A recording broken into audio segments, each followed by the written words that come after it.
অনশন করে যদি কেউ মারা যায়, অর্থাৎ খাবার গ্রহণ না করে স্বেচ্ছায় যদি সে মারা যায়, এটাও কিন্তু আত্মহত্যার শামিল।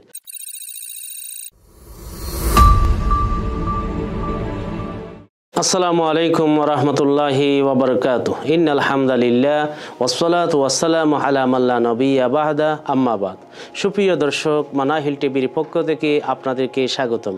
আজকে আমি একটা বিষয় নিয়ে আলোচনা করব, সেটা হলো অনশন ধর্মঘট।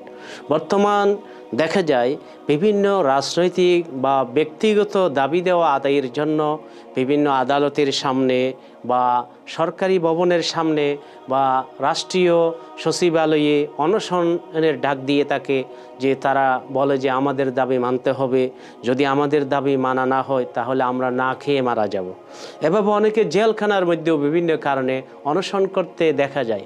আসলে অনশন করে যদি কেউ মারা যায়, অর্থাৎ খাবার গ্রহণ না করে স্বেচ্ছায় যদি সে মারা যায়, এটাও কিন্তু আত্মহত্যার শামিল।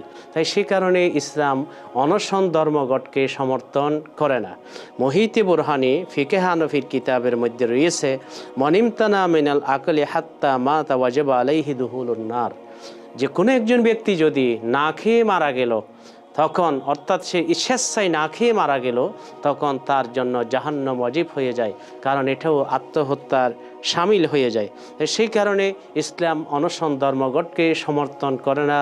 দাবি আদায়ের জন্য মানববন্ধন করতে পারে, প্রতিবাদ সভা করতে পারে, স্মারকলিপি দিতে পারে, এভাবে কিছু করা যায়, কিন্তু না খেয়ে মারা যাওয়া এটা আল্লাহ রাব্বুল আলামিন পছন্দ করেন না, ইসলাম পছন্দ করে না। তাই সে কারণে আমাদেরকে অনিসলামিক কার্যকলাপ থেকে বিরত থাকা উচিত। সুপ্রিয় দর্শক, আপনাদেরকে অসংখ্য ধন্যবাদ। আসসালামু আলাইকুম ওয়া রাহমাতুল্লাহি ওয়া বারাকাতুহু।